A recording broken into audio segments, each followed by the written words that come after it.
Hi everyone, welcome back to my channel. I hope you people are doing really well in your life. तो आज की इस video में हम समझेंगे H2R प्रोसेस यानी कि हायर टू रिटायर प्रोसेस के बारे में. But before we begin I just want to mention that I have already uploaded videos on the topic procure to pay and order to cash process. So अगर आपने अभी तक video नहीं देखी है तो आप डिस्क्रिप्शन में दिए गए लिंक के थ्रू वो वीडियो देख सकते हैं. So let's get started.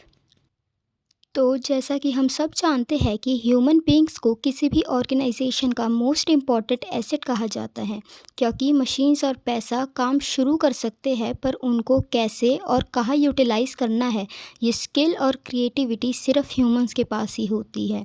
यानी कि अगर हम सिंपली कहें तो मशीन और पैसा किसी काम के नहीं है जब तक उनको कोई ह्यूमन आके यूटिलाइज़ ना करे.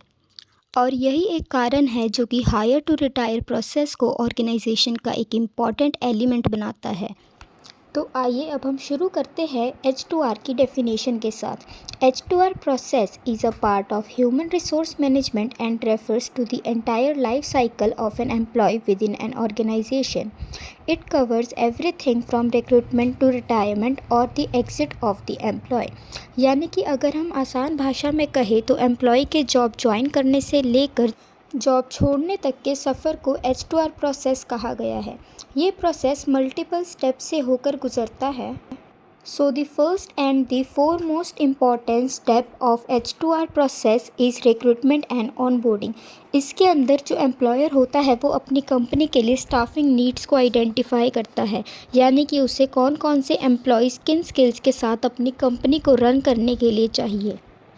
जो अपॉइंटमेंट होती है वो प्रॉपर लीगली परफॉर्म की जाती है, जिसमें एम्प्लॉय को एम्प्लॉयर द्वारा एक जॉब ऑफ़र लेटर भी दिया जाता है. एक बार अपॉइंटमेंट डन होने के बाद जब फाइनली जो कैंडिडेट है वो एम्प्लॉय बन जाता है कंपनी का, तो उस एम्प्लॉय का प्रॉपर रिकॉर्ड मैनेज किया जाता है, जिसमें ना सिर्फ जॉब रिलेटेड बल्कि उसकी पर्सनल डिटेल्स भी शामिल होती है. एम्प्लॉय की अपॉइंटमेंट कंप्लीट होने के बाद और उसकी ज्वाइनिंग के बाद उसकी परफॉर्मेंस को प्रॉपरली मैनेज किया जाता है और उसकी जो परफॉर्मेंस है उसका एक प्रॉपर ट्रैक मेंटेन किया जाता है, जिससे पता चलता है कि जो एम्प्लॉयज़ है वो कितने एफिशिएंट है. और ये सिर्फ न्यू एम्प्लॉयज़ की नहीं, सभी एम्प्लॉयज़ की परफॉर्मेंस को मैनेज किया जाता है. परफॉर्मेंस मैनेजमेंट के थ्रू जो एम्प्लॉयर होते हैं वो अपनी एम्प्लॉयज़ की लूप होल्स यानी कि वीकनेसेस का पता लगाते हैं और उसी के according various training programmes organise करते हैं ताकि जो एम्प्लॉयर है वो इफ़ेक्टिव और एफिशिएंटली काम कर सके. एम्प्लॉय के लूप्स होल को आइडेंटिफाई करने के बाद जो हमारा नेक्स्ट स्टेप होता है वो होता है ट्रेनिंग एंड डेवलपमेंट का. यानी कि हमें एम्प्लॉयज़ के जो जो लूप होल्स मिले हैं हम उसके अकॉर्डिंग ही इवेंट्स और प्रोग्राम्स ऑर्गेनाइज करते हैं, जिससे जो हमारा एम्प्लॉय है वो इफ़ेक्टिव और एफिशिएंट रहे. H2R प्रोसेस में नेक्स्ट स्टेप होता है कंपनसेशन एंड बेनिफिट्स मैनेजमेंट का. इसमें हम एम्प्लॉयज़ को उनकी स्किल्स के अकॉर्डिंग कंपनसेट करते हैं और एडिशनल बेनिफिट्स प्रोवाइड करते हैं, फॉर एग्जांपल बोनस वगैरह. इसके अंदर हम एम्प्लॉय का प्रॉपर सैलरी स्ट्रक्चर या फिर सैलरी शीट मेंटेन करते हैं, जिसमें उसकी बेसिक सैलरी के साथ साथ उसको दिए गए सारे बोनस इंसेंटिव्स का रिकॉर्ड रखते हैं.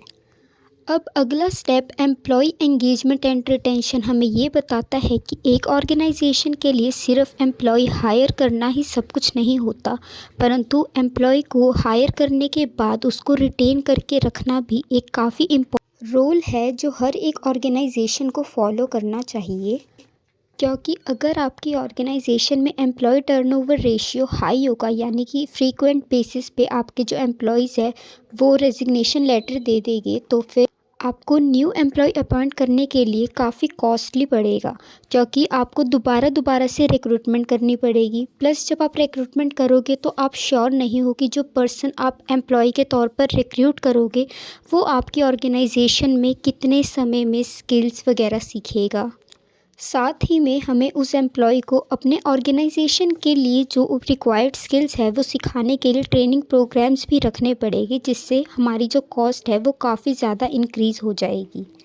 इसलिए सभी ऑर्गेनाइजेशन और एंटरप्राइजेस को इस एम्प्लॉय रिटेंशन कॉन्सेप्ट को ध्यान में रखते हुए अपने सभी एम्प्लॉयज़ के लिए एक ऐसा इन्वायरमेंट मेंटेन करना चाहिए ताकि उनको लेफ़्ट आउट फील ना हो और वो कंपनी से काफ़ी फेमिलियर फील करे। इसके बाद अब बारी आती है एम्प्लॉय के रिटायरमेंट स्टेज की। जैसे कि एक एम्प्लॉय को अपॉइंट करते हुए आपको काफ़ी सारे प्रोसीजर से होके गुज़रना पड़ता है, ठीक वैसे ही सेपरेशन के समय भी काफ़ी सारी लीगल फॉर्मेलिटीज़ पूरी करनी होती है। फॉर एग्ज़ाम्पल, अगर आपकी ऑर्गेनाइजेशन पे पीएफ ईएसआई एप्लीकेबल है तो वो सारा एम्प्लॉयज़ को देना, सारे के सारे जो भी स्टैट्यूटरी ऑब्लिगेशंस है वो कंप्लीट करना और एक प्रॉपर रिकॉर्ड कीपिंग रखना, ताकि आगे चलकर अगर किसी भी तरह की कोई दिक्कत होती है तो ऑर्गेनाइजेशन उन्हें एज एविडेंस कोर्ट में प्रूव कर सके। इसलिए सारे रिकॉर्ड्स अप टू डेट रखने होते हैं। तो इसी के साथ हमारी वीडियो यहाँ पर ख़त्म होती है। आई होप आप सभी को H2R प्रोसेस सिंपल और इजी लैंग्वेज में समझ आया होगा। अगर आपको ये वीडियो अच्छी यूज़फुल लगी हो तो then do like share subscribe and comment. Thanks for watching.